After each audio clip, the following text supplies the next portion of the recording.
Okay, continuing on with the Gilligan's Island sheet. Yes, I decided to keep the quote-unquote soundtrack going in the background here. I don't know, there's something pleasant about having a torturous jingle repeat until you finish a task. Here we go. At the beginning of period 3, the professor, being absent-minded, goes for a swim in the lagoon with 75% of his wealth in his shorts pocket.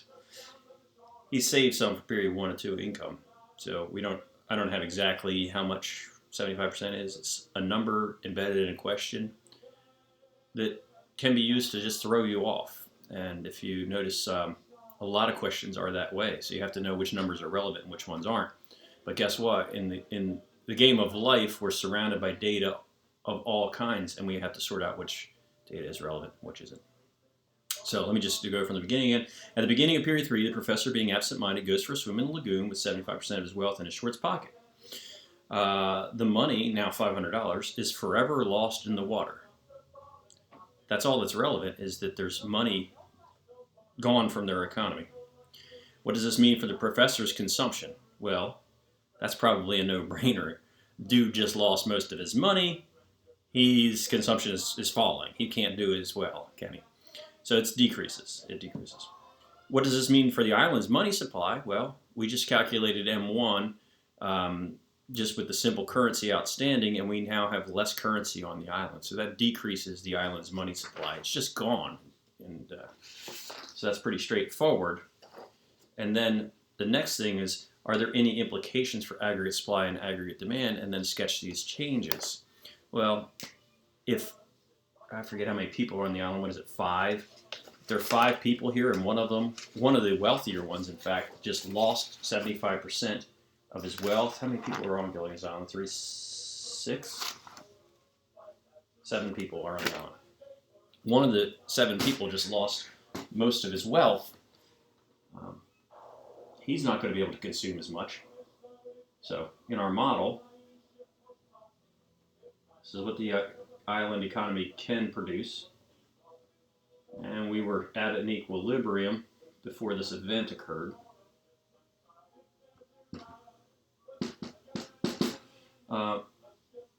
What's going to happen? Does the productive capacity of the island change because of this money lost? No, because the money it wasn't a very good tool. It didn't have any intrinsic value. It didn't produce anything anyway. But a seventh, in terms of population of the economy, lost his wealth. And he's one of the wealthier members of the economy, lost most of his wealth. So what that means for us is that aggregate demand is down. And in the short run, output is going to fall. Because this person is no longer buying as much from the other members of the economy. And so that's going to push down on prices. They're likely to put things on sale. In this example, really, with being a small economy and a group of people who know each other, maybe that's part of the appeal to this, at least for me, they might feel a little sympathetic and produce things for him at some kind of a discount. You know, they don't want him to starve. They know the guy, that kind of thing.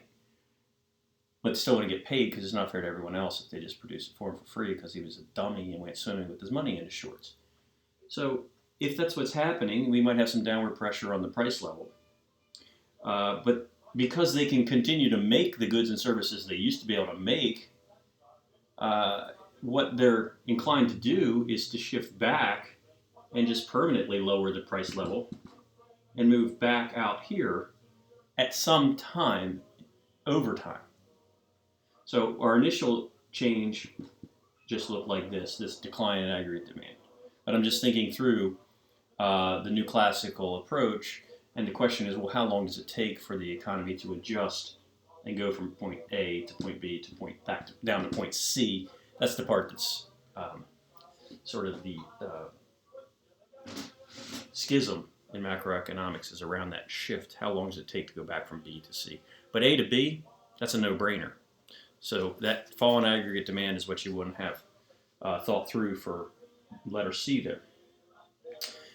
Then letter D, does this event, this is the professor losing his money, affect the long-run ability of the economy to produce? Why run out? No, because the resources are unchanged. The productive resources on the island are unchanged.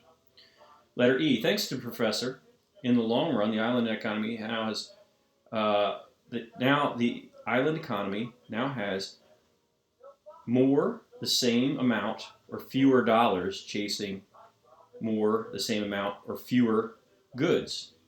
Well, thanks to him, it has fewer dollars chasing the same amount of goods. Then what happens to the price level? Well, remember from the very beginning of the semester, dollars per good would be kind of a clunky way to ask for a price. Dollars per good. We have fewer dollars and the same amount of goods. Dollars per good, clunky way to say price is lower. So prices are ultimately going to fall because of what the professor did. Letter F. Are the remaining dollars valued more or less? What does this imply for the house, lending, or interest rates? Well, dollars are more scarce. Each dollar buys more. If the price of a good falls, that means each dollar buys more percentage of that good. That's a neat way to think of things, isn't it? So the dollars are more valued, and if the howls are lending money, since they're rich, it's more likely they're going to charge higher interest rates because the value of dollars has changed. So I think I'll stop there with number 3 having been discussed and put on the board. That way gives me a chance to erase this board and a chance to put this video online so it's less clunky to deal with all these videos.